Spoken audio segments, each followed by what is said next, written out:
Alright, so today's project is I'm going to install a TRD Pro style skid plate that I got from Umnitza in place of the factory skid plate. So there's a couple of reasons to do this. I mean, obviously it's got some hard parking cred and that it looks cool. Second is that this is actually a kind of legitimate skid plate. It is 1/4 inch thick aluminum, weighs significantly more than the stock one, but the real secret sauce is this hatch. So that will allow you to access the oil filter without dropping the stock skid plate. You can see this is pressed sheet metal, really thin. I don't think that would do much if you ran into a rock, like you can see here and here.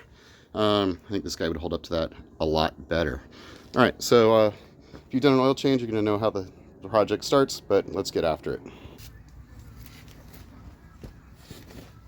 All right, our first step is we're going to remove the old skid plate. There should be 3 plastic clips that hold the front bumper in place. And then the next step is we're going to remove the 5 12mm sockets that hold the skid plates in place.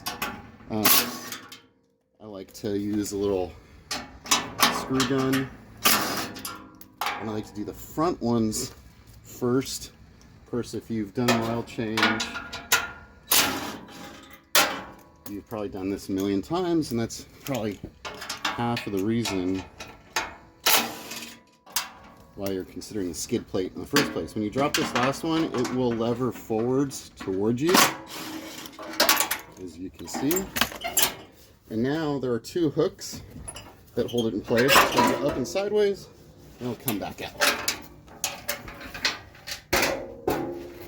Next step is we're going to remove our tie-down loops with a 17mm socket and our cordless impact.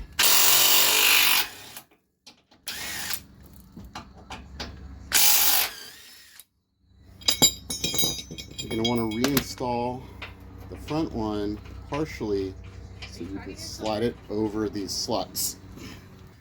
Alright, so all of those buzzed out pretty easily, except for, you know, the last one, right? Every single time. So it's a California car, it came apart pretty easily, but I'm a huge fan. Anything that comes apart on my car goes back together with either anti-seize or a thread locker. So I'm reinstalling the front ones hand tight most of the way, and they're going to slip into this slot right here, kind of hold it in place while we bolt up the rest of the skid pad plate. Alright, well, I haven't tried this yet, but this is my best guess about how where all the parts are going to go and their corresponding holes. I'm going to lift this up there and put it in place and see what happens. So, if you're like me, you're probably like, what the hell are these for? And then you try putting it in place and you go, there's no way I'm ever going to be able to hold the screws in place and the skid pad and put it in place. Aha!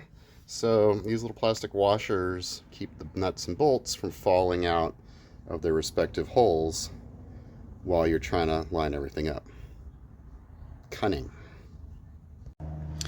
Alright, so I tried to hook the open end of the skid plate on the front bolt for the tie-down hook, but and then lever the back of the skid plate up into place. But I ran into trouble with this piece fouling against the sway bar mount. So instead, I ended up removing all these bolts, setting the skid plate on a jack, and then jacking it up into place. And then use a 5mm Allen key to tighten, to get the center bolt in place. Then used a 10mm socket to do the middle ones. In the back, my crossmember did not have any threaded inserts, so the bolts went all the way through. I ended up putting a fender washer on top of the provided nuts, then tightening those down with a 15mm socket and 15mm box end wrench. So it all bolts up nicely, fits fantastic, and I think looks great. So hope this video helps.